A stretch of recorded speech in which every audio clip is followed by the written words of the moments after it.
My name is Dave Cohen. I'm a professor of political science at the University of Akron, as well as the director of the Applied Politics program here. This panel is entitled Party Nominations, and it will run from noon until 1:45 p.m. Like the previous panel, we have 4 papers with a 15-minute presentation for each.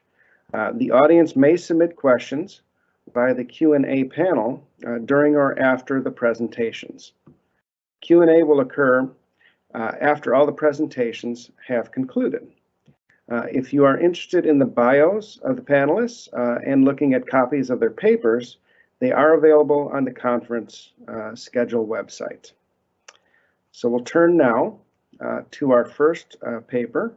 I would like to introduce Professor Barbara Norander from the University of Arizona. Her paper is entitled The Consequences of Changing Primary Participation Laws for Party Registration and Partisanship. Professor Norander, please proceed. Okay. Do you see my presentation? Okay.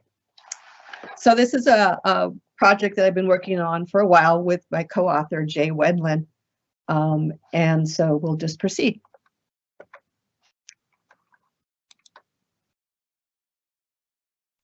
So the first thing we need to do is sort of clarify the primary participation laws.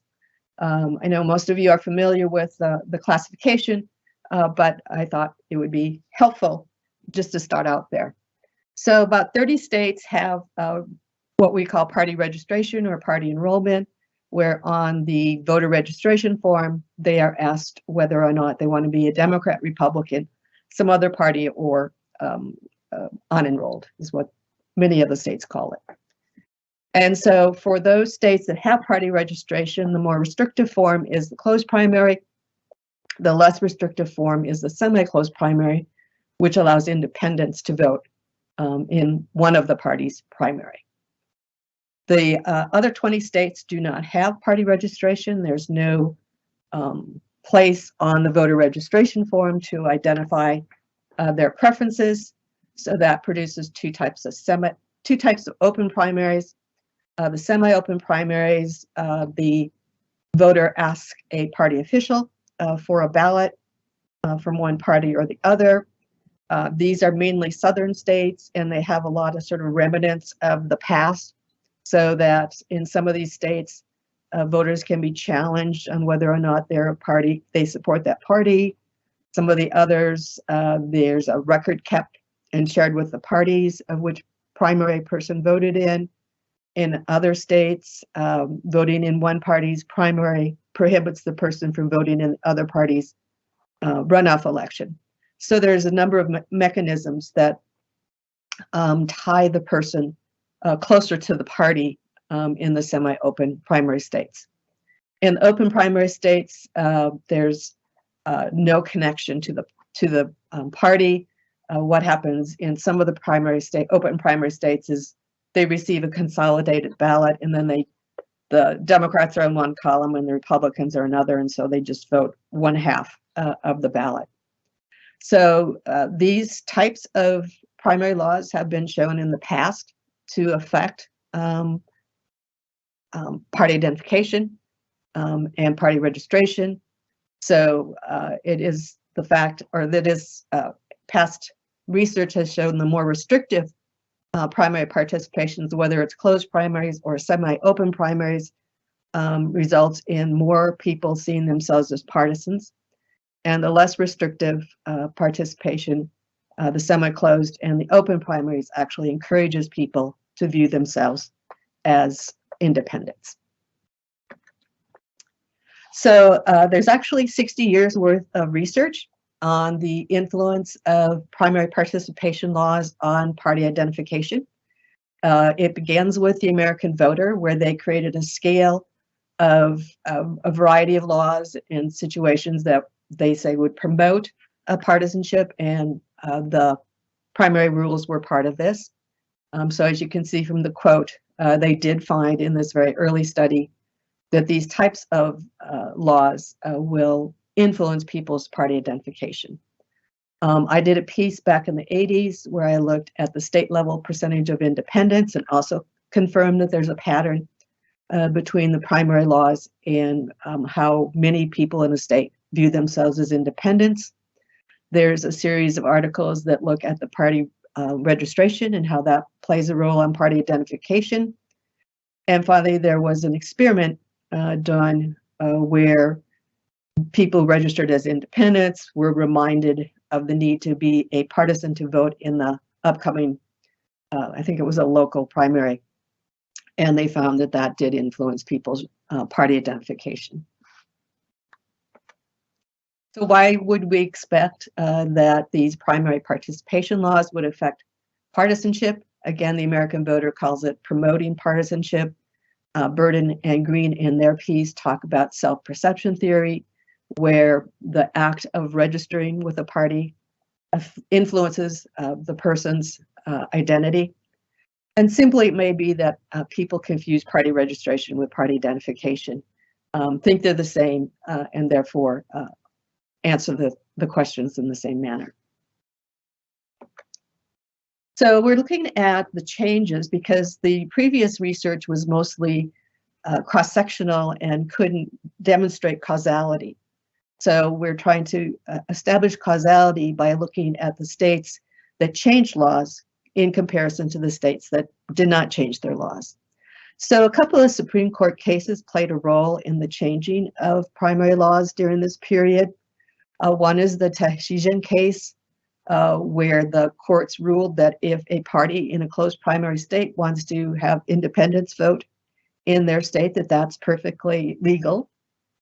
I should say that what has guided the Supreme Court in its decisions, not only in these cases, but in other cases involving political parties in recent years, is that they say that political parties have the First Amendment right to association, and therefore they have the right to choose their candidates in a manner that they see fit.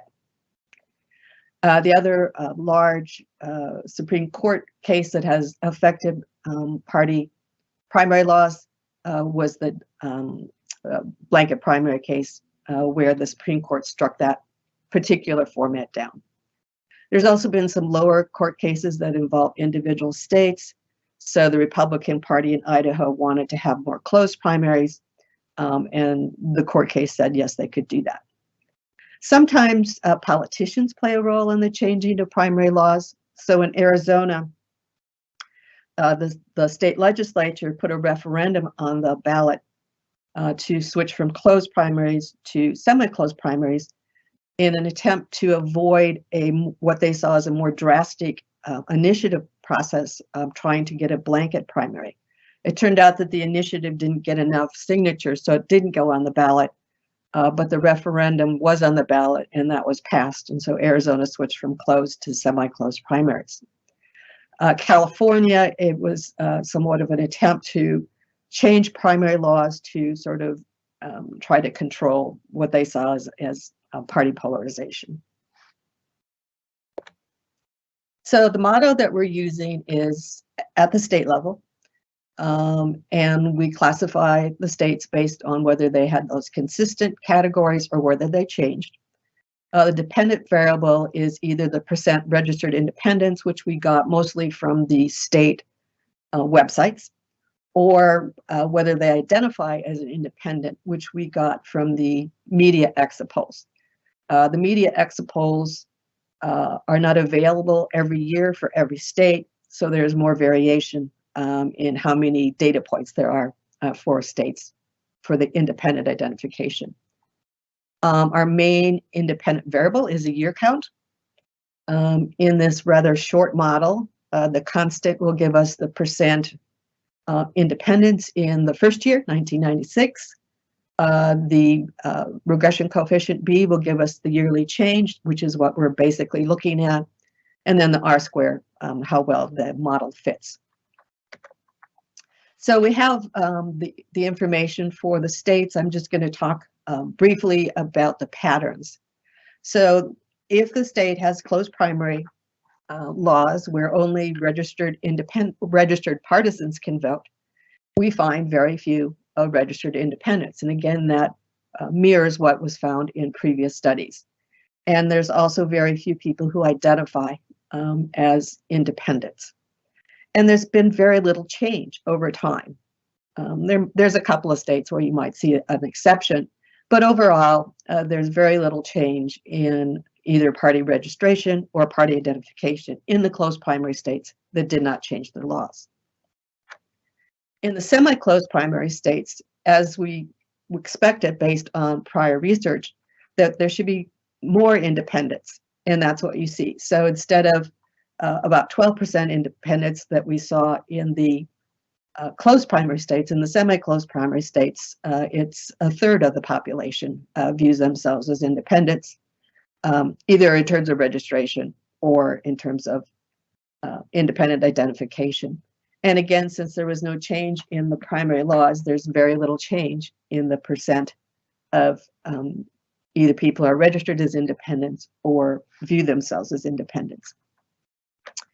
When we move on to the open primary states, we can only look at party identification. Here we find about a 21% identify as independents. This is between the closed and the semi-closed. We do see more change over time. I think this has to do somewhat with the fact that these are many of the southern states, and that the Southern realignment was still playing itself out, particularly when you look at some of the lower state level races, such as the state legislature. But generally, as we saw in prior research, a semi-open primary can look closer to a closed primary than it might be to another type of open primary. So again, with the open primaries, there's a fairly high percentage of independent identification, which is closest to the semi-closed format. And we see very little change over time, a little bit more than in the semi-closed or closed, but not a lot. So that brings us to the states that changed their primary laws. Some of these probably don't really belong so much in this category. Oregon's one of the states that codified the Tahitian decision, and so they allowed the parties to choose whether or not to include independents, and they only did that for a couple of years early on in our time span. So it's basically been a closed primary state. Some of the processes, decisions have been relatively late in our time span. Idaho and Utah, they're moved towards more closed primaries, but relatively late. Washington, it changed from the blanket to eventually a top two. And again, that's not a big difference in terms of, you might think, how people identify. So this chart kind of makes the comparison that we're looking at. So again, if the state always had the same primary laws, we would expect very little change in either party registration or in independent identification. And we can see that that's true if you look at the change in party registration. The closed and semi-closed had very little change, but those states that did change from one to the other or a different format, there was a big increase in the number of people registered as independents. Somewhat the same pattern over for the independent identification, again, with the exception of the semi-open states, which are mostly the southern states. And then very briefly, we looked at the wider categories of the party identification scale. We used the CCES data for 2 years. And as expected, we find the most strong partisans in the closed and the semi-open states. Mostly a pattern of more weak partisans in the closed primary states. So the closed primary states have both strong and weak partisans, which explains why there's fewer independents in those states. The pure independents don't seem to vary as much across the categories, in part because they're probably unlikely to participate in primaries. And then in the leaners, we find those in the semi-closed and the open. So this is just a very preliminary look at the broader 4 categories of partisan intensity. What's next? Obviously, we haven't done the multivariate analysis yet, and we intend to include some factors for the state level model. Again, I think the Southern realignment still is playing out during this time period and could be affecting patterns. There's some newspaper reports about changes in demographic traits in the states and how this has affected party registration, and also how important are the primaries. So Utah and Connecticut, they don't have very many primary elections because a lot of them are still decided through the convention. So things that would measure sort of the importance of primaries is something else we're thinking of. Then we would also like to do a broader multivariate analysis of the party's intensity, again, looking at the primary participation laws, but also some other institutional factors that might come into play and a variety of individual traits. So that's where we are, and thank you for listening to my presentation. Thank you very much, Professor Norander. I would like to introduce our second panelist for today, and that will be Professor Gregory Shufelt from the University of Indianapolis. His paper is entitled The Effect of COVID-19 Pandemic and Changing Electoral Rules in the 2020 Presidential Nominations. Professor Shufelt, please proceed. All right. Can everyone see my presentation? Yes. All right. Well, first of all, thank you so much for the opportunity to present here. Thanks to Kim, John, and David, and everyone else at Akron for helping to put this conference on. Putting a conference on in the best of times is a Herculean effort. Doing it online, I'm sure, was much more work. And so Caitlin and I are grateful for the opportunity and look forward to hopefully being able to do this in person again in 4 years. We actually first met at this conference 4 years ago. All right, so in our paper, what we're hoping to do is kind of broadly talk about the relationship between the calendar, the election rules that were in place, and the context of the race, and how those are going to drive turnout, in theory, we would think in an increased direction. And then focusing on how the pandemic throws a curveball right in the middle of the race, and for all of the various reasons that we would identify that the pandemic would decrease turnout. And so when we are looking at the results, we're going to be able to identify that turnout is high compared to previous presidential contests, but also it remains relatively high even after the pandemic has kind of disrupted the race. And so relatively briefly, as I'm sure we're largely familiar with what happened in the race, this was an exceptionally deep pool of candidates, represented many senators, governors, members of Congress, also had many candidates representing key demographic groups within the Democratic Party, many women, many people of color. Mayor Pete Buttigieg is the first kind of serious candidate from the LGBT community that we're seeing in the race. And throughout the whole contest, we don't really see the invisible primary winnowing the field. Eventual President Biden is leading polls for the most part throughout the entire invisible primary. There's a brief moment where Senator Warren is in the lead. But Bernie Sanders is winning the money race, and many of party elites and key organizations are refraining from making endorsements. And so we have all of these candidates, and the first few contests leave the kind of race open, where there were actually calls or expectations that we might finally get to see a contested convention, with Sanders and Buttigieg splitting the first 2 contests, Sanders going on to winning in South Carolina. And then in part due to Representative Clyburn's pivotal endorsement, Joe Biden does very well in South Carolina. We see many candidates drop out of the race.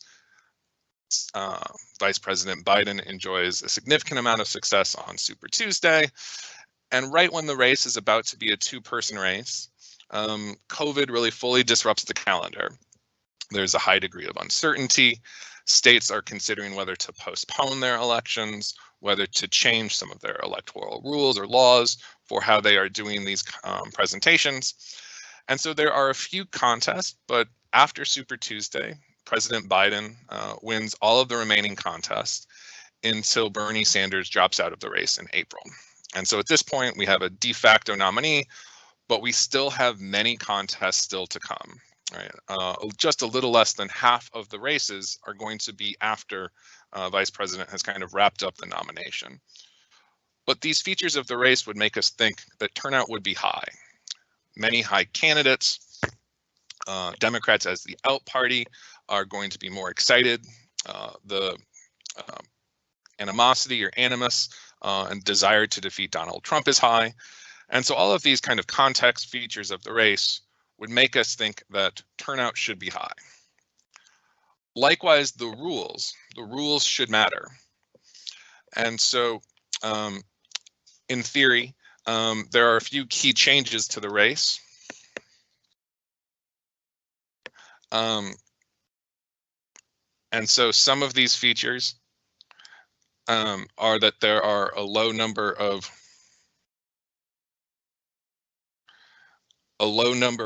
caucuses. Sorry, it seems that there was some confusion on the screen sharing. My apologies. But so there was a low number of caucuses, so the lowest number since the party had switched. So many states were using primaries. Many states were utilizing open rules. And so again, these are things that we associate with higher levels of voter turnout. So again, the context of the race and the rules that are associated with how the contest is being conducted are associated with higher levels of turnout. Right. The other kind of key component here is when states are choosing to schedule their contest. And so previous research tends to think that front loading might be associated with lower voter turnout. But what we're able to identify is that when candidates are still in the race, states that have races later in the contest, when there's actually meaningful competition, that's actually when we see the highest competition and the highest levels of turnout. And so in 2020, pre the pandemic, states were actually moving their contests back. And so with this many candidates, with the races still going on, in part because the later in the process, the more likely it is states are going to have their own state contest associated with their presidential primary, there's an expectation that turnout again will be high. So all of the features of the race and many of the electoral rules are associated with higher turnout. But right in the middle of this competitive race, the pandemic drastically disrupts things. And so based on what we've been able to identify, we know that the pandemic impacted vote choice. So within the Democratic primary, it moved many voters away from Senator Sanders onto Vice President Biden. In the general election, very much a similar dynamic, that it moved voters away from President Trump to Vice President Biden. We know that the relationship between the pandemic and voting likely goes in both ways. So in states or in contests or in other countries where there was higher voter turnout, they are associated with spikes in infection rates. This is true in the US, for example, in Michigan. Studies have identified that this was true in other countries like Italy. Looking at previous pandemics, we know that those are associated with turnout as well. So for example, in 2014, fears and concerns of the Ebola virus were associated with the pandemic. And at its most basic level, we would associate a pandemic, right, with all of that uncertainty as drastically increasing the cost associated with voting. Moreover, in a primary compared to a general election, the differences between candidates are going to be smaller. And so already small benefits are likely to be decreased. So we think that the cost of voting, the fear of the pandemic, is likely to decrease turnout. And we've seen that that happens in other countries, Spain and France, for example. And so there's a real reason to suspect that the pandemic would disrupt turnout. And perhaps in particular, and this is related to the first series of papers that we heard, fear of the pandemic also was split asymmetrically, where Democrats were increasingly more concerned, more likely to change their behaviors, and we'd argue perhaps more likely to stay at home or seek other means of voting if those were available. And so just kind of two concepts that we wanted to kind of make sure that people were comfortable with for how we measured. The first is competition. There are many different ways to measure this. Here we're going to operationalize it as a dichotomous variable for whether the race had a de facto nominee or not. So 31 states had their contest before April 8th when Bernie Sanders dropped out. 19 states had their contest after that. The second kind of main variable that we wanted to engage is related to voter turnout, which is less straightforward to measure in a primary. And so how we measure that is using the normal partisan support scores, taking the average across a series of races of what percent of the voted Democrat would get, multiplying that by the total voting eligible population. So we have a concept of competition. We have a sense of our expectations of what would happen based on the context of the race and the rules that were in play. But we also suspect that the pandemic should disrupt that and decrease voter turnout. And so first we can see how the pandemic impacted the calendar. So on the left, what you see is what the original schedule looked like, where almost all of the states have their contests before the beginning of June, with large concentrations obviously there in Super Tuesday. You can see after the pandemic comes up, many states are changing the date of their context, and there's now a second spike. The second most frequent dates is early in June, and the race extends throughout June and into July and even August. So the calendar is extended. And here you can see the states that ultimately chose to postpone or reschedule their primaries. So that first kind of large block of states with Virginia, Vermont, Utah, et cetera, is Super Tuesday. The next block of states is March 10th. On March 13th, President Trump declares a state of a national emergency. And we have just 3 states, Illinois, Florida, and Arizona, that have those elections as scheduled, kind of right after that happens. But many choose to postpone, and many are choosing to postpone much later in the election cycle. And here's how that dynamic plays out and looks associated with voter turnout. So a few things to kind of note here. So first, you kind of see clear differences between primaries and caucuses. So Iowa and Nevada have lower levels of turnout compared to states that early in the process that have primaries like New Hampshire. On Super Tuesday, you see pretty significant variation in voter turnout across states. That red line indicates when President Trump declared a national emergency. And the blue line is when Bernie Sanders drops out. And so after that point, we consider the race no longer to be competitive. Right? And you can see that there is significant variation, with some states having extremely high levels of voter turnout, like Wisconsin or Maryland, and other states, most notably, for example, New York, who had very stringent COVID restrictions, had very low levels of voter turnout. But we kind of see a lot of variation there. And so the 2020 race is distinctive in a few ways. One, it is a much shorter range of how long the race is competitive. Sanders drops out relatively early compared to previous years. So the window that the race is actually competitive, in spite of all of these candidates, is drastically shorter. But you'll also notice that overall, voter turnout is exceptionally high. Aside from the 2008 primary, this is the second highest voter turnout we've seen in the last 40 years. So a short window of competition, yet still very high voter turnout.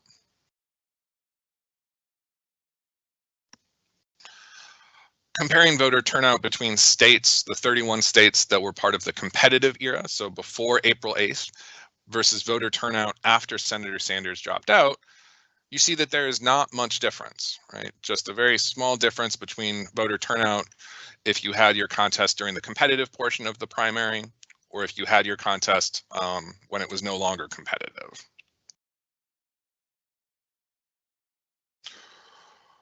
We also see that there doesn't initially seem to be much of a difference based on whether a state had their presidential race at the same time as a state contest.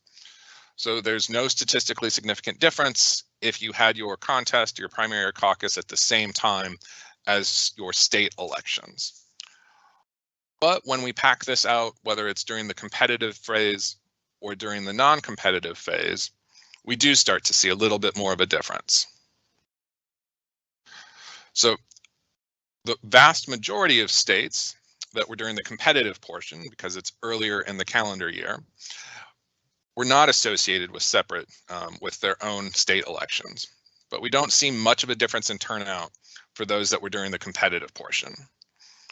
Where we do start to see a difference is during the non-competitive portion. So after April 8th, voter turnout is about 7 points lower or so if you just had the presidential primary versus if you had your presidential primary as the same time as your state or local contest.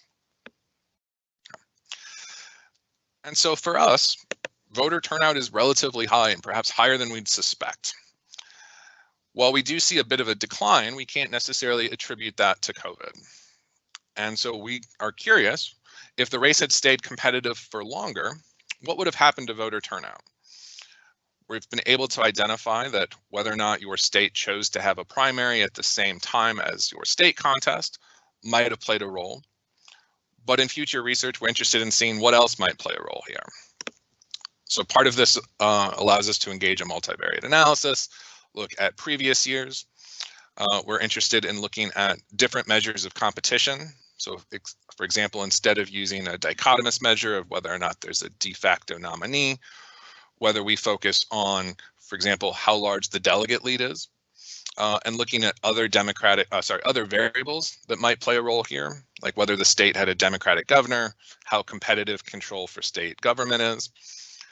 And finally, and where we're perhaps most interested in going forward, is not only the change in the calendar, but changes in how these elections were administered. Democrats were increasingly likely to want vote by mail. Based on the polarization around that issue, we're increasingly more likely to use vote by mail. And our hope is that we can kind of learn some lessons from this primary about whether or not states should schedule their contests later, and whether concepts like vote by mail might aid in promoting more voter turnout and more meaningful participation during the primary contest. So thank you so much, and apologies for the technological difficulties earlier in the presentation. Thank you so much, Professor Shufelt. I just want to remind everybody that's watching that you can put questions into the Q&A function, which will be asked by me, the moderator, after the presentations are done. So just a reminder to please think about your questions and put them up there, and I will go through them after the presentations. The third presentation is by Professor Chapman Rackaway from Radford University. His paper is entitled U.S. Primary Election Competitiveness 2010 to 2020. Professor Rackaway, please proceed. Thank you. I hope everyone can see the slide deck. I'm seeing a couple of nods, so we'll go ahead and proceed. This is part of a larger state legislative election project on which I've been working for a couple of years, and became very interested in the idea of changing competitiveness in these state legislative elections during the Tea Party era in the early 2010s. Primaries are unique and thus present us an interesting test bed for understanding different dynamics from different kinds of elections. The low turnout leads to unrepresentative samples of the voting population, but they're also traditionally minimally competitive. So if there are changes to the nature of competition in those state legislative primaries, that's fairly noteworthy. And there were a few reasons to think that we may see some changes in primary competitiveness during the last decade. And generally the literature points us into 4 areas that serve as measures of election competitiveness. First of all, the raw count, the number of contested seats. Do we have more candidates entering in, but also retirements? We know that the open seats tend to draw the most new candidates. But so if we're seeing retirements not change, but a number of contested seats increase, it does suggest that there's some sort of organized effort to try to remake legislatures. High-profile candidates, if you have candidates with some measure of celebrity, individual or independent abilities to fundraise, or independent wealth, they bring a different dynamic to a primary election, and that can influence the victory margin. It's not just whether we have more candidates running, but do those candidates who run do better than candidates previously? And as I mentioned, a lot of this was driven by the rise of the Tea Party and its moment starting in 2010, but in Steep, the kind of the one of the accountings of the Tea Party, a Tea Party leader is quoted as saying that they wanted to follow what was called the GOPAC model, where they started at state legislatures and tried to build up a farm team, basically, of candidates for congressional races as well. That alone tells us that if the Tea Party was successful in their efforts, that we should see more contested seats, lower victory margins, particularly in states where the Republican Party has a stronger foothold. I certainly saw this when I was living in Kansas, and we did see a significant uptick in the number of incumbents challenged by Tea Party supported individuals, so that there was at least some anecdotal evidence suggesting that this might happen on a wider scale. And while the other factor was really important at the federal level, we also know that when changes to the federal campaign finance regime occur, sometimes those have an impact on the state level. We know that Citizens United in Speech Now had a very significant impact on fundraising patterns at the federal level, and when you introduce new actors there, that can provide opportunities for existing actors to move into the state level, or for those actors to engage in the state level as well. Now, as I mentioned, this is part of a larger project, so the campaign finance piece I don't have at this time. We're still working on data collection there, but there's enough from the Tea Party segment to let us measure whether or not primary competitiveness changed during this era. So I collected this data on every state legislative partisan primary from 2012 until 2020. 2012 is our break point here, obviously because the Tea Party had their first splash in 2010, but the 2012 election was the first time that they had a more strategic and planned set of candidacies. There are the typical exclusions. We used only even year elections. So we excluded, and also we excluded top two primaries, odd year elections, and nominations by convention. This left 37 states in the study, which were quite representative of the country, both geographically and in terms of the partisan breakdown of those legislatures. So this leads to 5 hypotheses that we'll be examining here. First of all, that the number of seats contested in state legislative primary elections has not increased between 2012 and 2020. If for all the grand designs of the Tea Party, they weren't able to be successful, we won't see an uptick in the number of contested seats.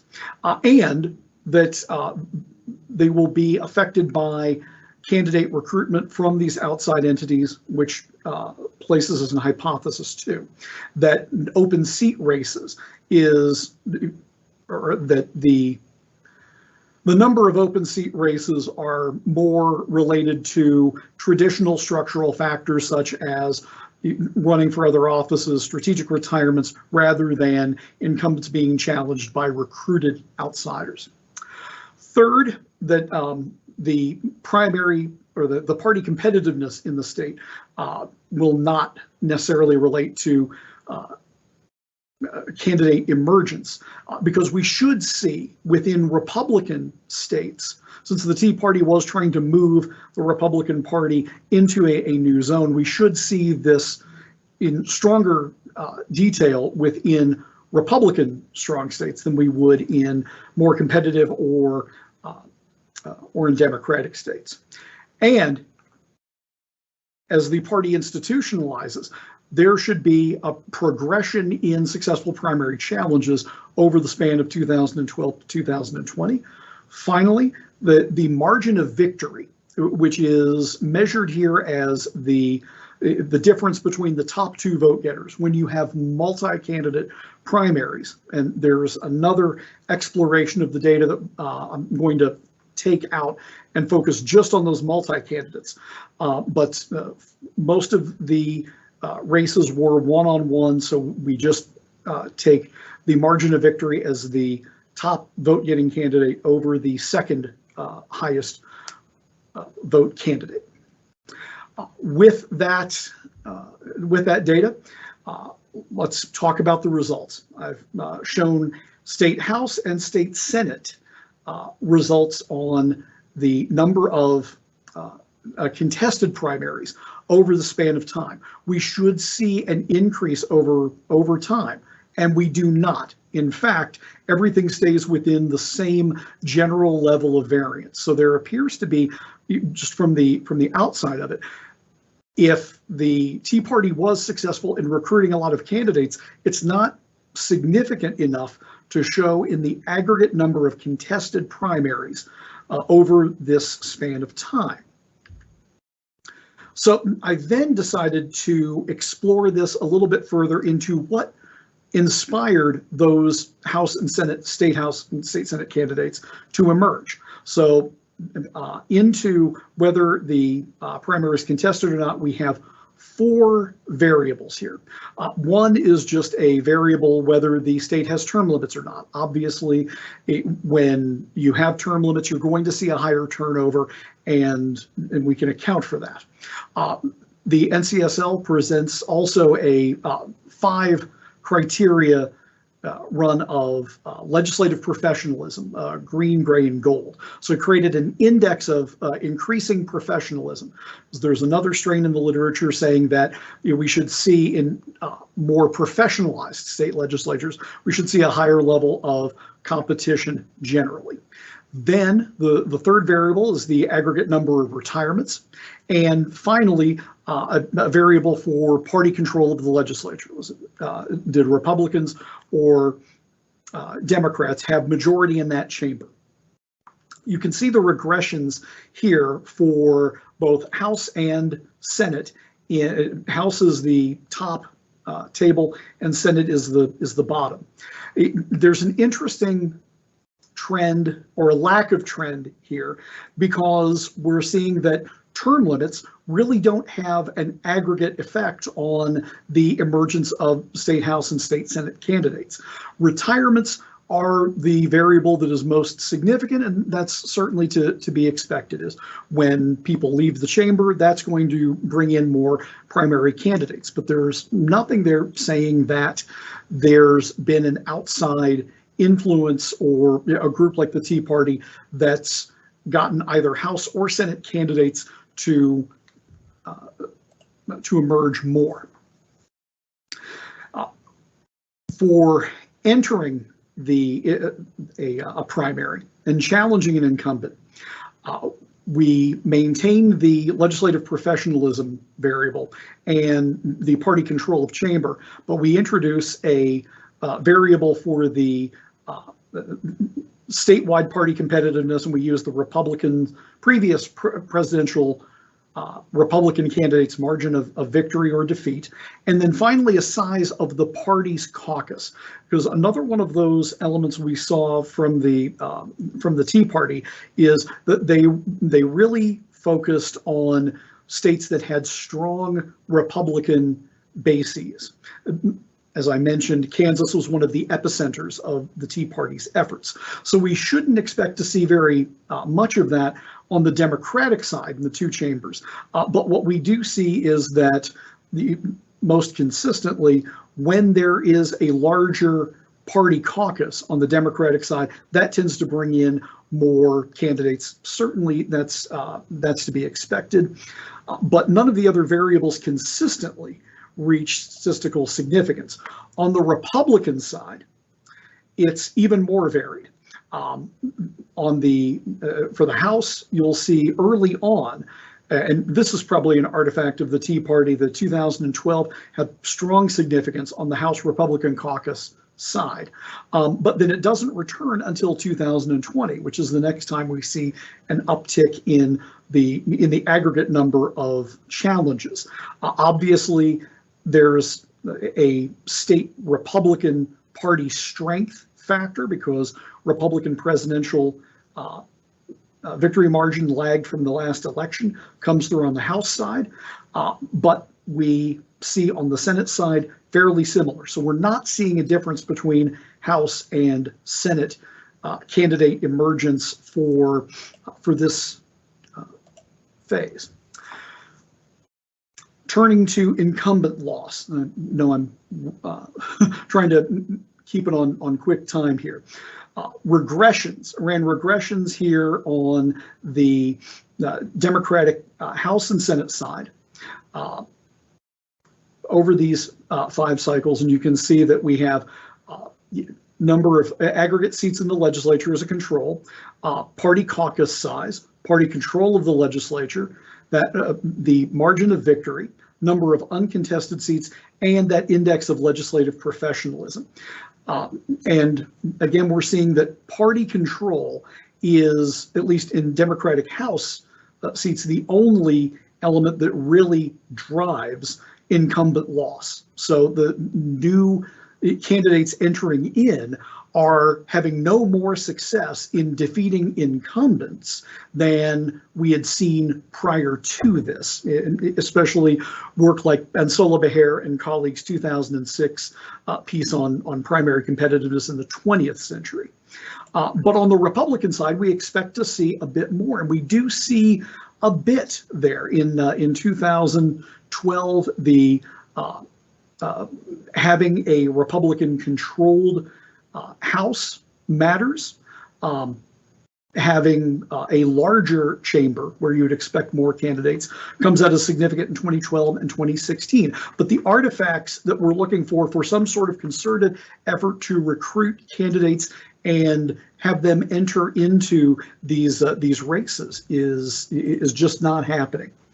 The last hypothesis that we have is that these candidates may be entering not in greater numbers and they might not be winning, but they may be narrowing the margin of victory. There may be a more gradual opportunity.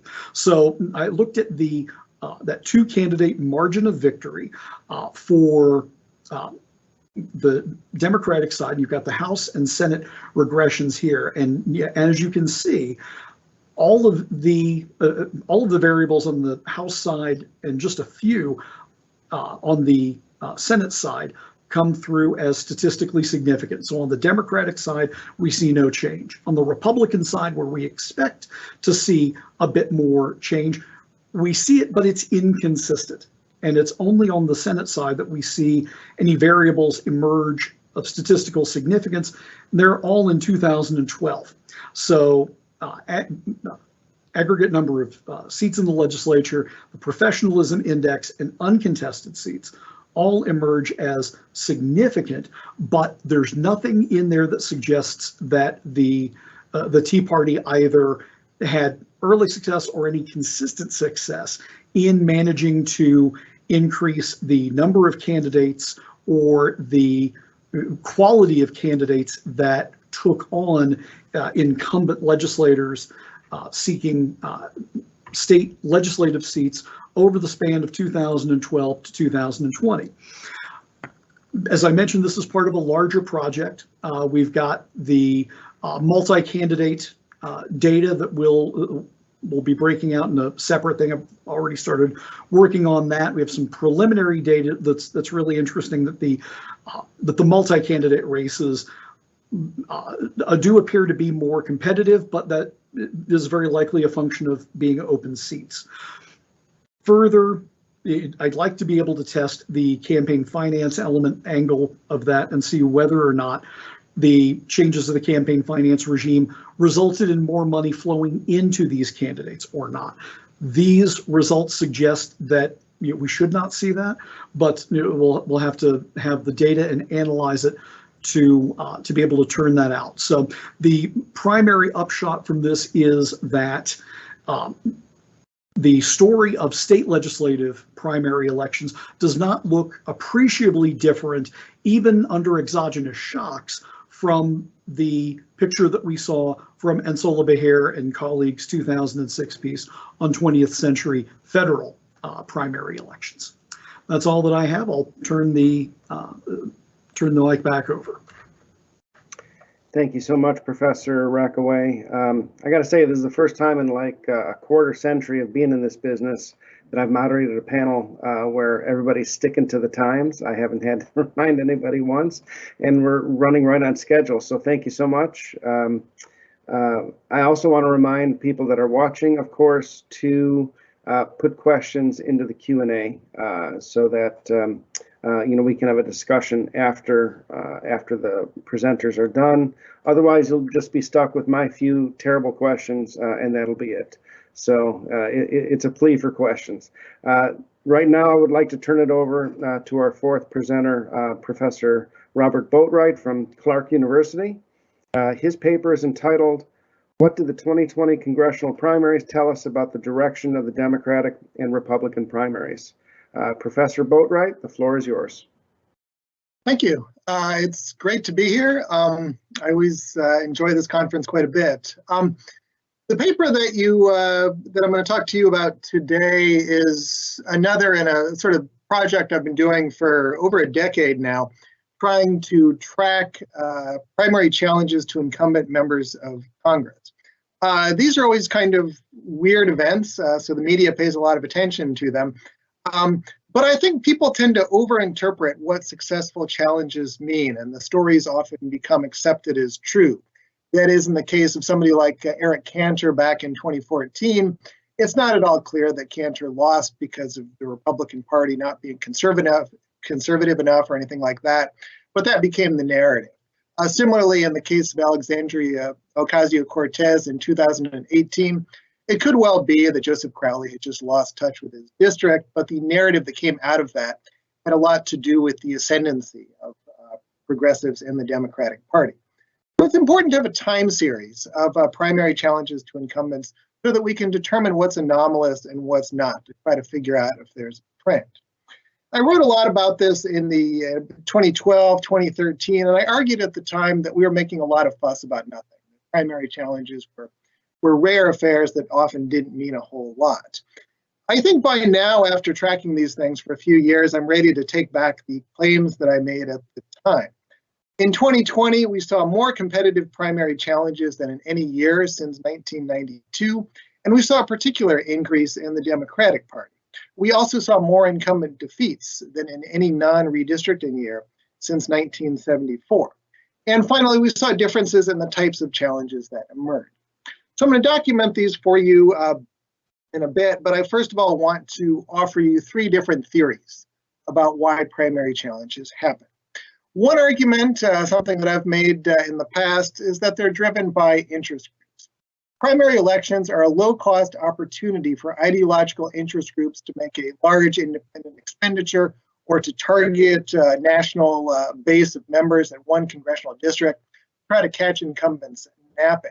So we can look for the role of interest groups, and I'll go through some of the characteristics there in a moment. Second of all, primary challenges can often be a function of partisan waves. That is, in high turnover congressional elections, years like 1992, 1994, and 1974, we often see a surge in the party that benefits in the general election. We often see a surge of primary challenges in that party's primaries as well. And a third theory that is as of yet entirely underdeveloped, but that I want to put out there, is that they can at times be driven by individual charismatic politicians We've not really seen a president before Donald Trump who tried to mobilize members of his party against incumbent members of Congress, but this is something I think we need to look for in 2020 and going forward.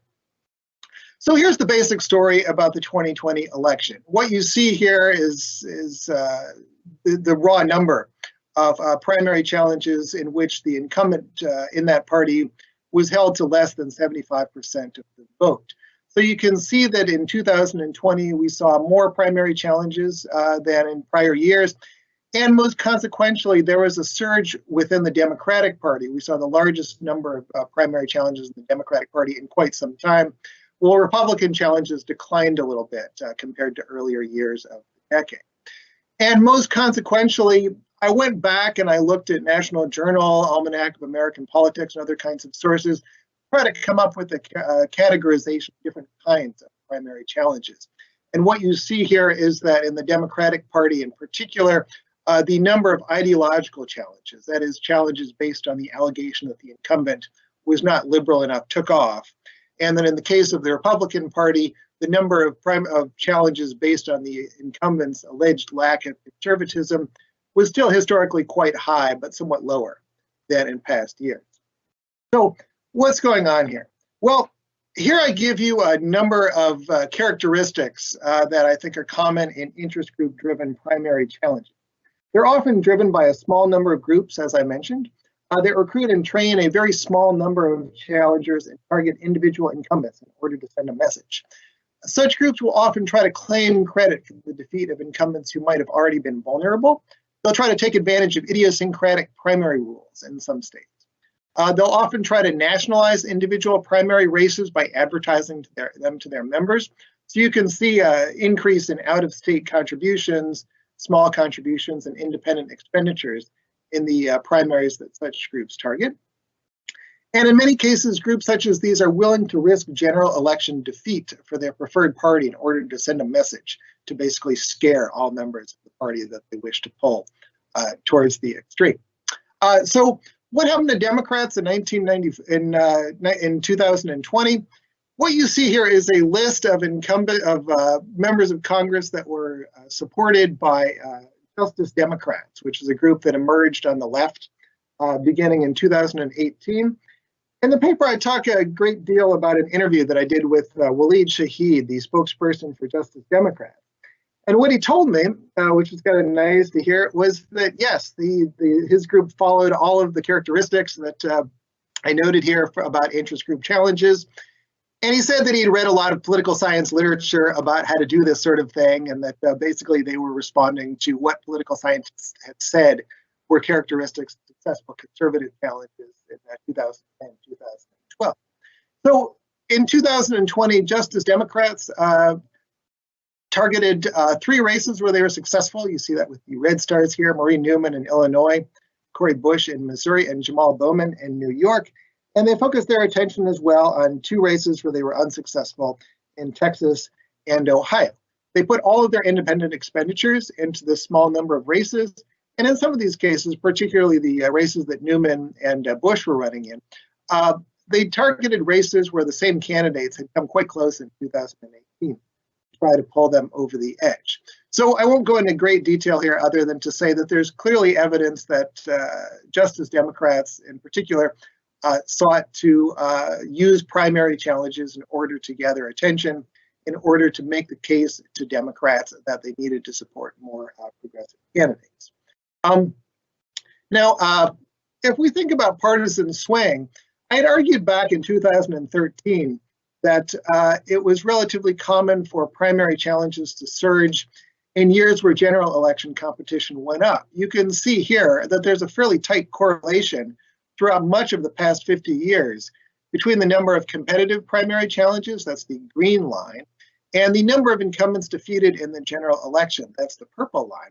But something changes fairly substantially in 2014. It begins to change in the Republican Party, but now it's changed in the Democratic Party as well. That is, this is not a function of progressive enthusiasm.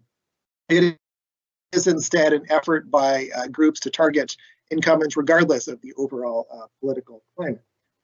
So in summary, at least in the case of Democrats, strong evidence of interest group activity in primaries, sort of an interest group strategy emulating what groups like the Tea Party or Club for Growth did in earlier years, and not much evidence that this is simply a function of partisan enthusiasm. Now let's think a little bit about the Republicans. There were actually more primary defeats in Republican Party primaries. You see here the 5 Republicans who knocked off incumbent Republican members of Congress. What I want to emphasize to you here is that there is simply no common thread between all of these Republican primary challenges. A number of Republicans were defeated for very idiosyncratic reasons, either because they had been enmeshed in scandals, they simply were not paying attention to their district, or they were weak candidates to begin with. You can see some evidence of this here. I went back and I looked at the strongest House Republican primary challenges over the past decade. And if you go back to 2012, 2014, even 2016, what you can see there, if you look at the receipts for the most competitive Republican primary challenges and independent expenditures, is that they're all concentrated on a very small number of races. There's evidence that interest groups are trying to use those races to send a message. By 2020, though, there's simply no pattern, right? All of the competitive Republican primary challenges had substantial activity, substantial financial contributions, but there's no evidence of concentration. Similarly, the Republican Party primaries where there was substantial interest group activity by prominent conservative groups wound up not being all that competitive. Those races are not even on the list. So Republican challenges then have become very different from Republican challenges, and the sort of conservative wave of primary challenges has declined fairly substantially. Now, let me speculate about a couple things that are not in the paper, but that I've been playing around with the past few days. It's really an open question what role Donald Trump will play in Republican primaries. There was some evidence in 2018 and in 2020 that Trump's endorsement was valuable in Republican primaries and that Trump was willing to go after his foes in Republican primaries. We saw this, for instance, in the Mark Sanford challenge back in 2018. It's entirely possible that by 2020, there simply weren't that many incumbent Republicans who kind of stood out. That is, incumbent Republicans who are radically out of step with the rest of the party, or Republicans who are very conspicuously not supporting Donald Trump. But after the 2 impeachment votes, I think we can come up with a nice list of Republicans who have things to worry about in primaries. So as I mentioned, we have no evidence historically that incumbent presidents can influence primary outcomes. I went back through the past century, actually, of looking at presidents' activities in primaries. There's some evidence that Woodrow Wilson and Franklin Delano Roosevelt tried to mobilize voters against members of Congress that they disliked, but they were not at all successful. So for Trump to be talking about a large number of members of Congress that he wishes to encourage challenges to is something that's entirely unprecedented. And it is, of course, particularly unprecedented for a former president to be doing this sort of thing. So this, I think, will tell us a lot about the fate of the Republican Party in primaries going forward. But the calendar is working against Donald Trump, as are the types of districts where he might wish to challenge sitting Republicans. So a couple things that I want to call attention to in the table here. First of all, the Republican Party has, I think, a good chance of gaining control of Congress in 2022. So I think Republican leaders are not going to be too excited if President Trump should seek to challenge Republicans who are likely to be vulnerable in the general election. So you see on the table here that over half of the Republicans who voted in favor of Trump's second impeachment are people in whose district Trump narrowly won or lost in 2020. So I think we can expect substantial pushback if Trump tries to go after these folks. Moving up the list, 2 of the candidates who might be most vulnerable to primary challenges have already retired. And then at the top of the list, the person who's clearly Trump's #1 target, Elizabeth Cheney of Wyoming. What you see there is that Cheney has the latest primary of any of these 10.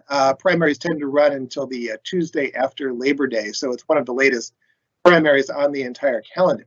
What this means is that we should not expect in 2022 that there will be the sort of narrative of jeopardy created in 2022 that we've seen in prior years. That is, I think the strategy that's been most successful for interest groups in primaries has been to try to knock off somebody really early, to defeat somebody in March or April, to create this narrative that moderates are in trouble.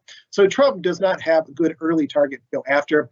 Should Cheney lose, I don't know that many people are going to be paying attention because the general election is so So, and just a brief word on the Senate. It's striking that the Senate is so different from the House. There was a total of one competitive Senate incumbent primary in 2020. That was the Massachusetts Senate primary.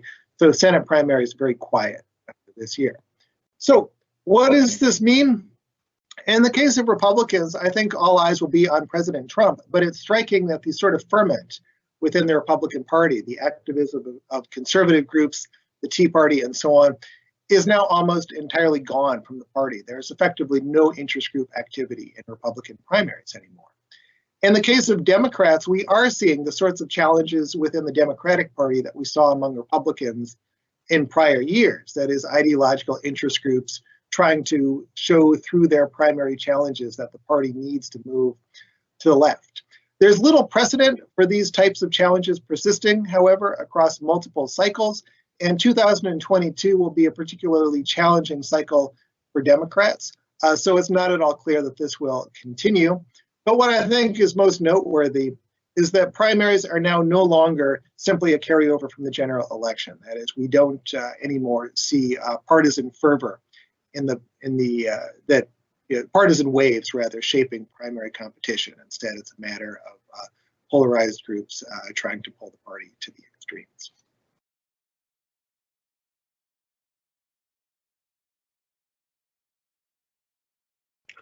Okay, thank you so much, Professor Boatwright. Appreciate your presentation. I want to open it up for questions right now and a discussion between everybody. I want to encourage people who are watching to please place any questions that you might have into the Q&A section, and I will try to get to all the questions. And we have plenty of time since this panel ran pretty much on schedule. So I'll start it off with the first question, and I'll go in order here. I'll start with Professor Norander, and from a normative perspective, what is better for democracy?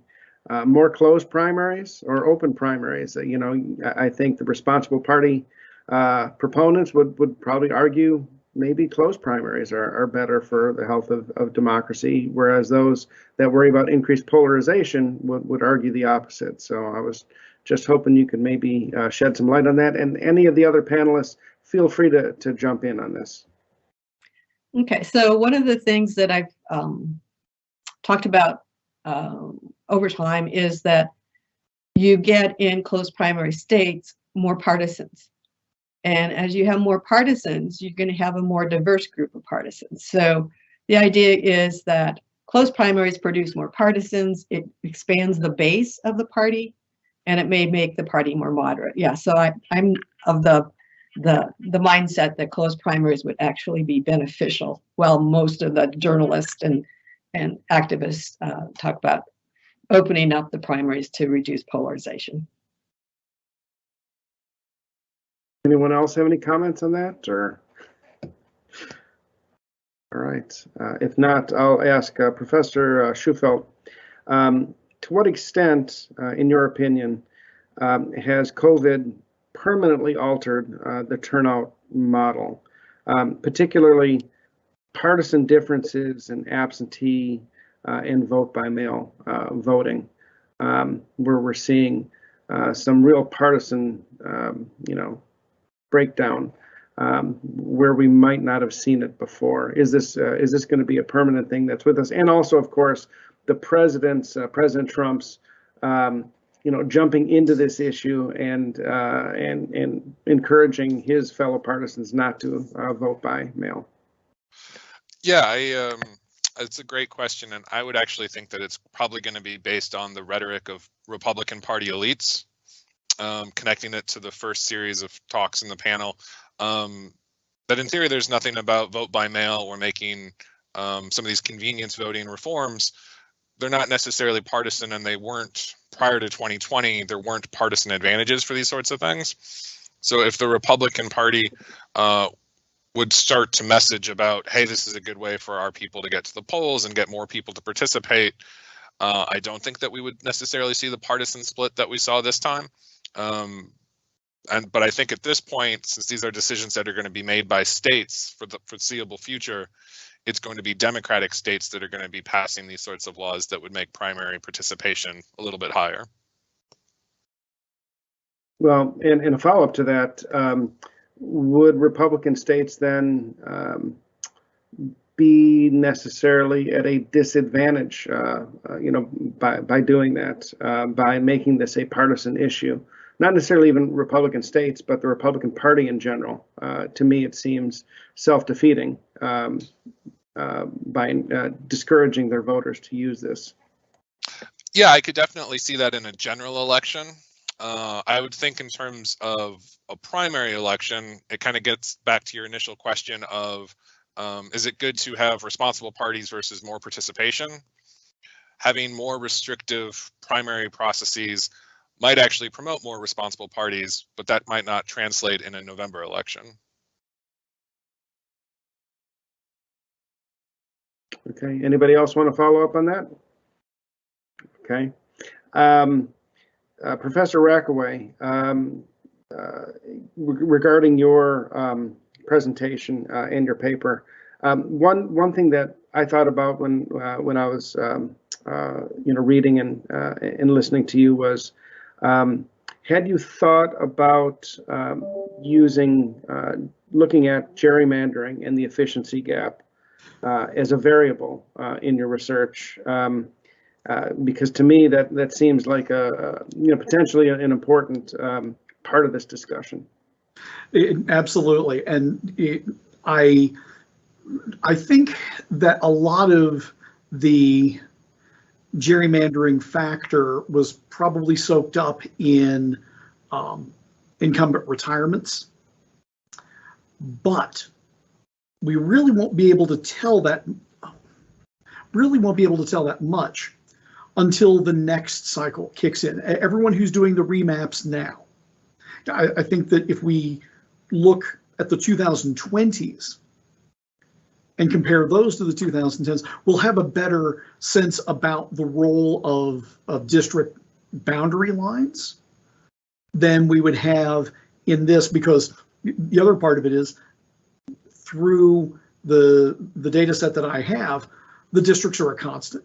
So it'd be very hard to really suss out what differences you would see over that span of time. So I take your point. I just don't know if we could really model that in the current data set that I have.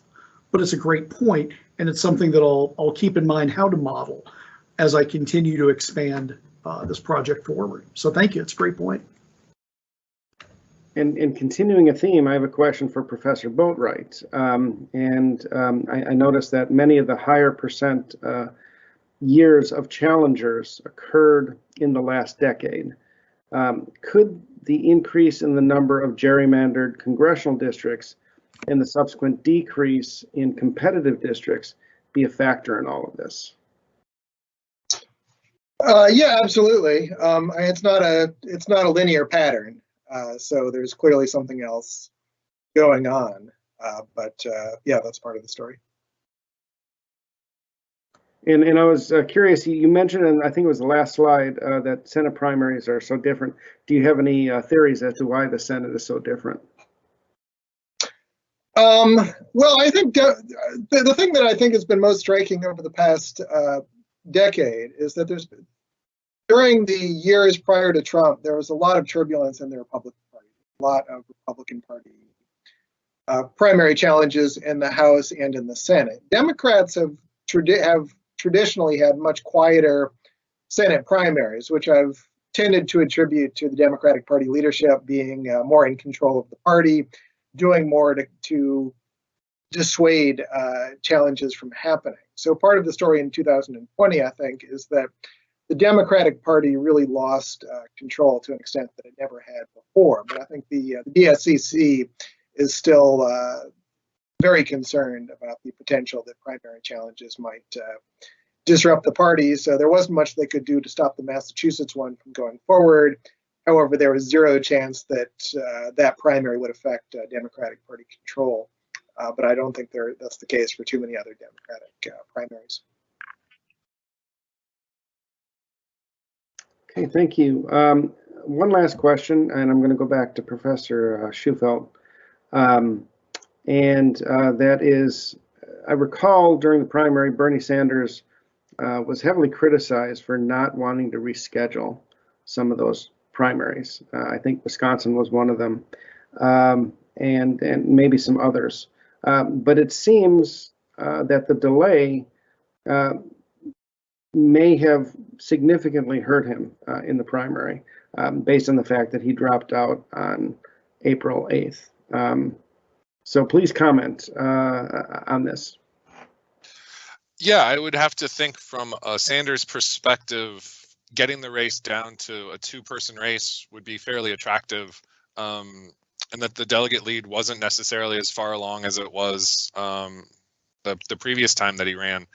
But by the time it was a two-person race, all of the momentum for the race was gone. It was not being covered in the media. And so I think postponing things for a lot of reasons was not going to be attractive for him.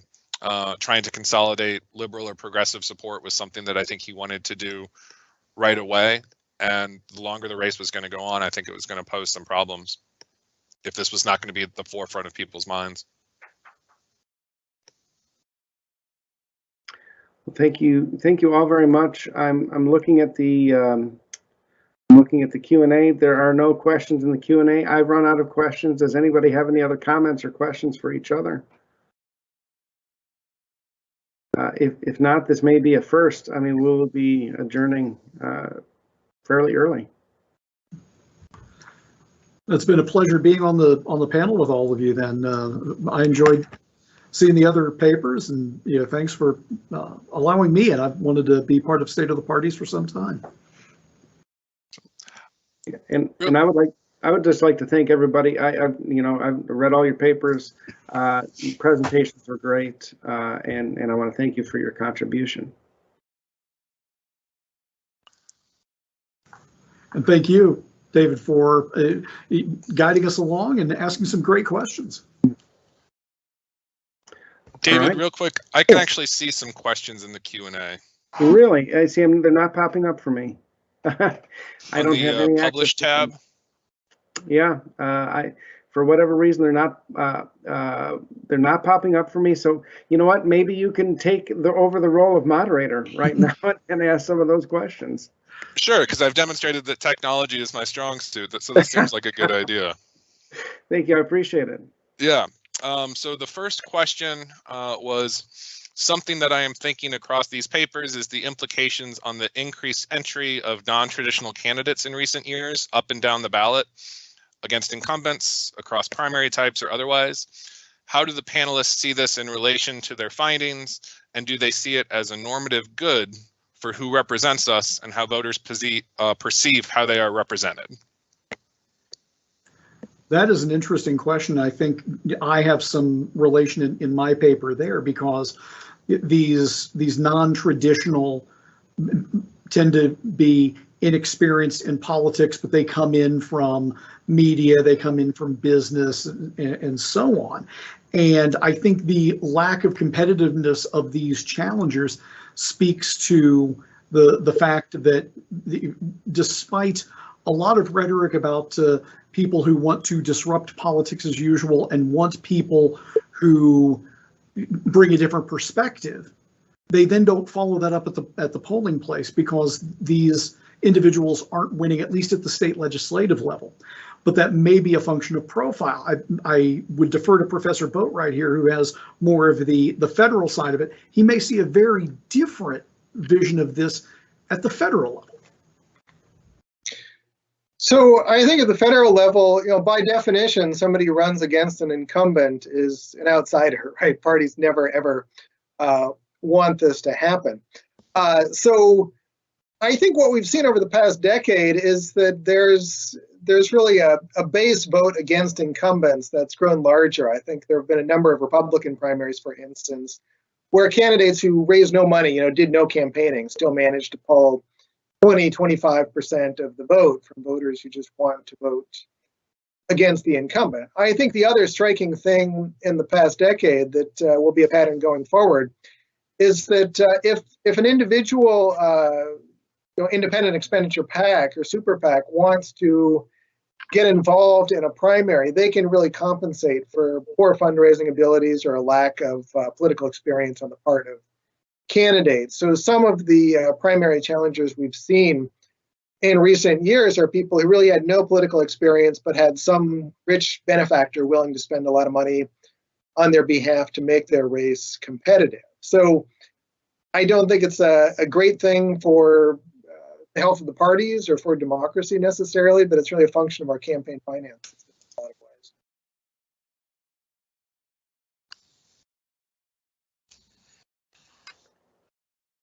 Professor Shufelt, did you have another question? Yeah, the next question is specifically to Rob. Is there a relationship between how early or late a primary is held and incumbent vulnerability? In other words, sorry, go ahead. No, there's not. I mean, primary challenges generally have been few enough and idiosyncratic enough that I've looked at timing patterns, and there's no necessary trend. However, I think the strategy of some of the groups that have gotten involved in primaries has been to use the primary calendar to their advantage. So for instance, Texas historically has had one of the earliest primaries. So if you have a group like Justice Democrats on the left or groups like Club for Growth on the right, they know that in March, Texas is one of the few games in town. Illinois also has traditionally had a late March primary.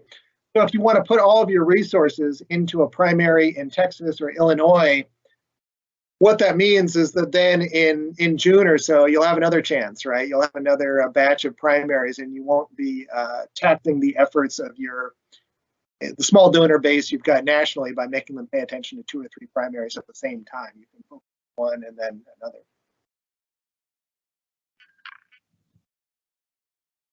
Are there other questions in the Q&A? Yeah, there's one more in the Q&A. I'm trying to connect the findings on polarization from the first set of papers to these. Do the panelists believe changes in rules of the game will be enough to affect levels of polarization? In addition to closed primaries diversifying partisans, what rule changes could make a difference? Well, I'll chime in, and I don't think manipulating the primary rules are going to reduce polarization or have any sort of great impact. I think that it's probably gone the other way, that polarization in the parties has affected the primaries, but not by the primary type. Can I actually ask Barbara a follow-up there? What are your thoughts on parties using RCV in the primaries? Is that likely to make any difference? It could. I mean, the argument is that, that would lead to more moderates in the party being nominated because they would get the second and third votes that would push them to the top. I don't think we have enough data yet to confirm or deny that particular hypothesis. We may find out. I mean, Alaska is going to have a top 4 primary. And it probably would be probably more conducive within a primary that's not a free-for-all like the top 4 or the Louisiana. If you could see it working inside of a more structured primary, maybe you could see some results. I have a question for all of you. In 2024, we could have an unprecedented situation where we have a defeated president trying to run for a second term. It's not happened in the modern era, of course. And in 2020, the Republican Party cleared the field for Donald Trump so that he would really not get any primary challenge.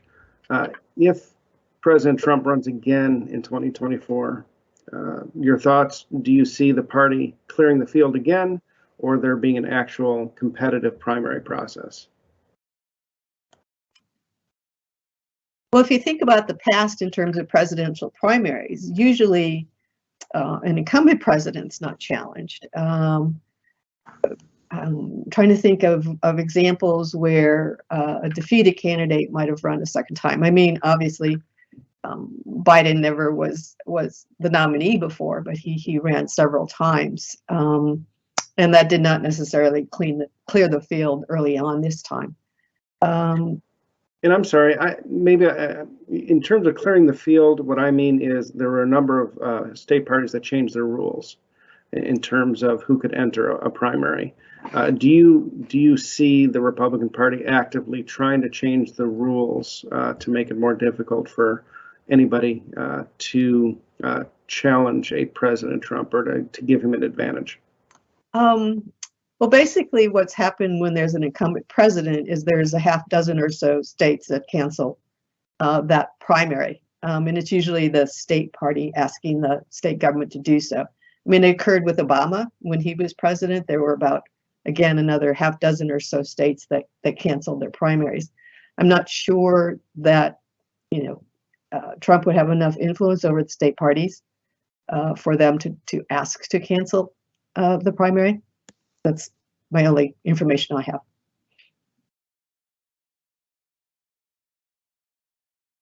There's not really any good parallels, but I think the closest parallel I can think of off the top of my head is whether the Republicans did anything in 1968 to benefit Richard Nixon, who of course had run in the past and lost, but maybe you think of 76 with the challenge from Reagan against Ford. I don't think there was any effort by the party establishment or organizations to try to regulate that particular event. I actually also think 2016 on the Democratic side might be a close proximity as well, where there was a perceived front runner as well, and how maybe not with primaries, but with debates and other sorts of things that the party can control. I'm not even sure if the states were to make any changes, if it would matter. It seems that if Trump decides to enter the 2024 race, the nomination is his. Fair enough. Professor Shufelt, any other questions in the Q&A? Yeah, one just popped up, and this is to anyone. How have you seen social media influence primary elections and public opinion in recent years?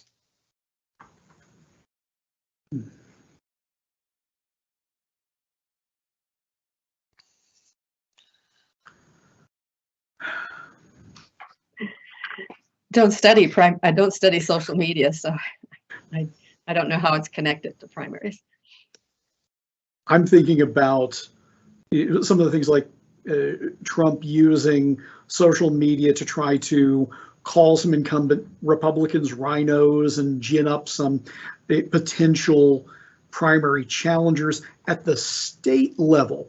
It doesn't really happen. It almost seems like social media is more of a pressure relief valve. It allows people to vent, but it doesn't necessarily result in more candidates joining in, at least not more quality candidates joining in. There may be some who are delusional and think that they can just run a social media based campaign and have some sort of shot, but it's not borne out with the data that works.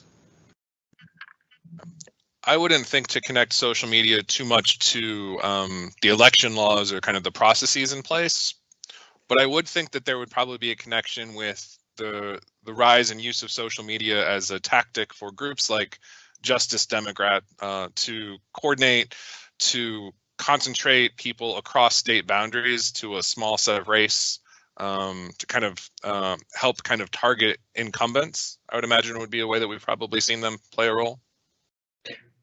Yeah, that sounds about right. I think the thing that Justice Democrats has sought to do, and again, that conservative groups sought to do in earlier years, that if we go all the way back to 2006, that Move On sought to do, was to get people around the country like worked up about some random congressional race that they had never thought about. And I think the ability of groups to coordinate that has grown higher. If you think on the Democratic side about groups like Swing Left that sought to get liberal donors to put their money around the country strategically. I think there's clearly the ability to do that. But the problem is if you get too many groups doing that, then the money kind of goes everywhere and the focus disappears. So you think about the Democrats in 2018, 2020, a lot of donors wound up giving money in very inefficient ways, right, to candidates who are clearly going to lose. So social media can increase the ability of groups to coordinate, but it can also let too many groups in and ruin, I guess, ruin that coordination.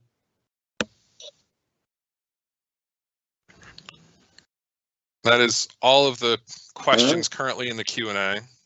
Okay. If we don't have any other questions, I will thank all of you again for your presentations and thank you for being part of the conference. And we will adjourn this panel, and the next panel will begin at 2:00 p.m. Take care, everybody. Thanks very much. Bye. Thanks. Enjoyed it.